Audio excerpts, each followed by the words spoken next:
What's going on, everyone? Jeremy here from the Quartering. Happy Thanksgiving to those of you who celebrate.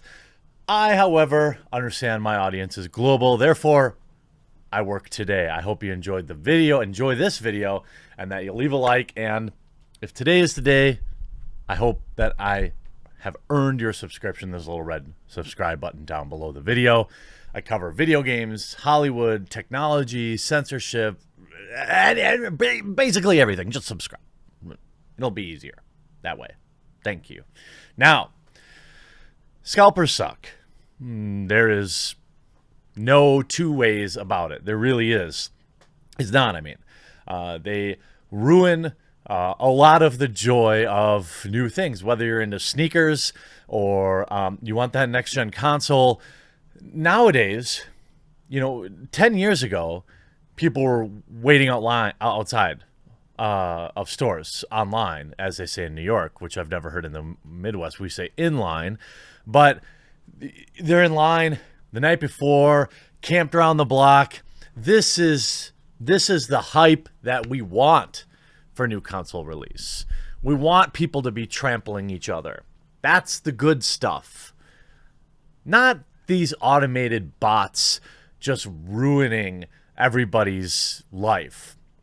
It makes it just unbearable. It makes it unfun.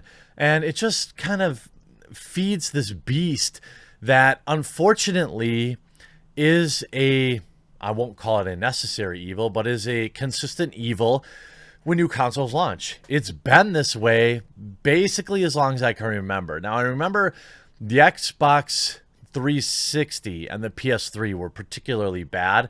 I don't actually remember the PS2 because I don't know if I had one. No, I did have a PS2, but I didn't have a PS3. I had the Xbox 360. I don't remember back then, but then again, there were no online bots.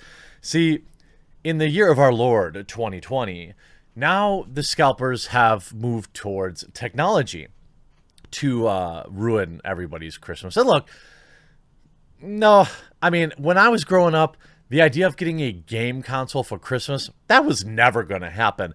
And that's back when they were like $100 or $200.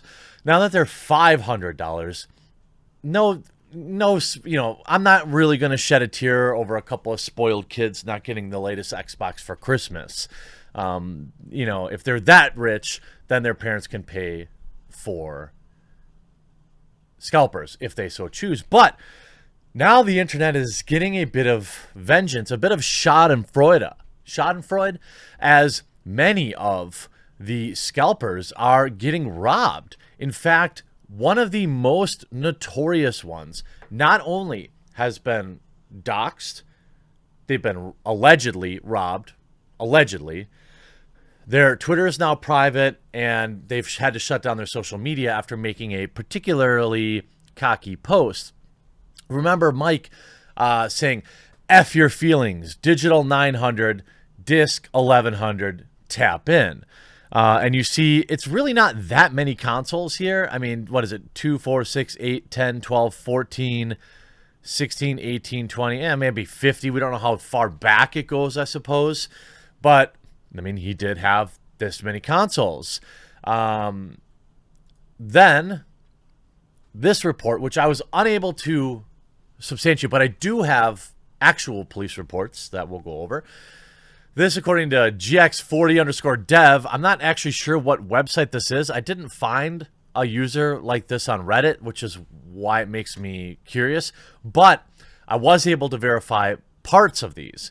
Apparently, he has another load incoming, giggity. Edit, he was doxxed. Edit 2, he apparently lives only 38 minutes away from a man that claims he is about to rob him. Results show that a weapon and mask image that he shared was legitimately taken by him. Edit 3, he has now shown his GPS app. He is currently driving to the house. Edit 4, he was robbed and deleted his Twitter account. I suspect this to be false, but I do know he was doxxed. That is available, and it looks like he's from my state. But again, I don't know about I found no, I reached out to local PD since I knew the name and address, and there was nothing reported. So maybe he just said that. I'm not sure. A lot of people celebrating this in the replies. I get it. Smash like if you don't feel bad for him.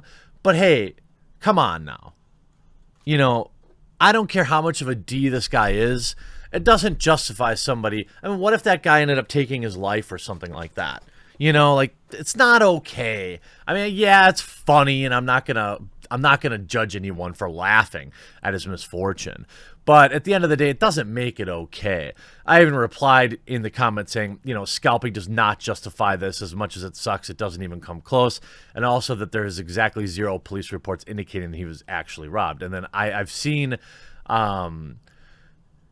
you know, and then people just, you know, you defend scalpers. I'm not defending scalpers. I think they're garbage. I feel like, you know, this is about what it takes. But most of these people are like, you know, people, why would a scalper call the police? Why wouldn't they? They legitimately own the consoles and they can legitimately sell them.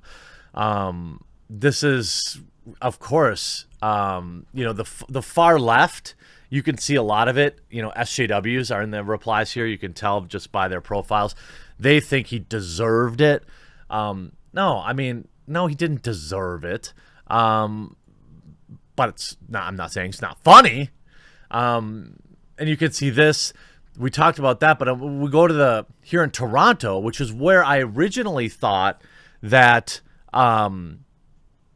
first that maybe this guy was from Toronto, but then I took advantage of the information that was now in the public's eye, and there was nothing reported. Now, that doesn't mean it didn't happen, but if he legitimately purchased those items, somebody legitimately online said they were going to do it and posted GPS and all this stuff, I mean, that's a slam dunk case. That guy's going to go to jail for a very long time. And it's not illegal to be a scalper. It might make you a jerk, but it's not illegal. But here in Toronto, or here is reported in Toronto, the PS5 went on sale last weekend. As expected, it's extremely difficult to find. One or more of these gamers in Toronto apparently got angry enough to actually start robbing scalpers. According to the Toronto police, numerous reports have been received by the department from people, quote, selling game systems online. A public safety alert was issued last night at 9 p.m. Eastern for Toronto. Although police didn't mention which game systems were being sold, both the Xbox Series X and PS5 were just recently released. And I can't imagine anyone holding someone up to get an Xbox One they could just grab from the nearest Walmart. A spokesperson speaking to Global News said that detectives believe it's the same person/people perpetrating these events in and around Yorkdale Mall area. Toronto PD suggests that anyone trying to sell a game console online has to meet the buyer in a public space and only bring the agreed amount of cash, do the transaction during daylight hours, and bring a friend. Some of these are at weapon point, but PD declined to say what kind. As much as it might seem like scalpers are receiving their just rewards, this isn't really a Robin Hood scenario. Scalping is bad, but the answer to scalping is not to set up a false sale and then rob them. Both make you a bad dude, but only one is an actual crime. That's a good take. One person at Reset Era says that they know one of the people who was robbed and notes that they weren't scalping, but selling it at cost. Bull. That's bull. Of course they were scalping. I mean, look, you'd be an idiot to be selling it at cost, unless it's like to a family member. And even then, I'd probably make my family member pay up. You know, and the people, I get that people are angry. But hey, look, it's Thanksgiving, and here, at least here in the United States. And we're about to embark on a really annoying time for retail workers. So I want to take a moment to just shout out support to the retail workers across this country that have to go to work today, which sucks, or have to work tomorrow because consume must happen. And I hope that Sony and Microsoft get their production levels up soon so this can stop being a problem. And hey, by the way, I have a subreddit, a Discord, a Twitter, a Parler, a huge community for you to join and talk about these kind of things. Check it out, and I hope you enjoyed this video. And all I want to do is remind you that I have a thriving Discord community I'd like you to join. I have a strong presence on Twitter Alternative Parlor. You can find me on Twitter. And you can join my subreddit. I'd love to see you on all 4 platforms. Links are in the description of this video. You can also support the channel by clicking that join button down below, becoming a member here on YouTube, or signing up at my subscribe star, which is also linked in the description below. Both forms of support go miles to support people like my wonderful editor, Sean.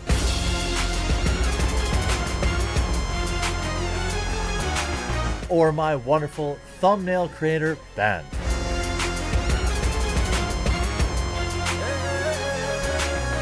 You don't have to do these things or join these communities, but it would be neat if you did. Now let's get on with the video.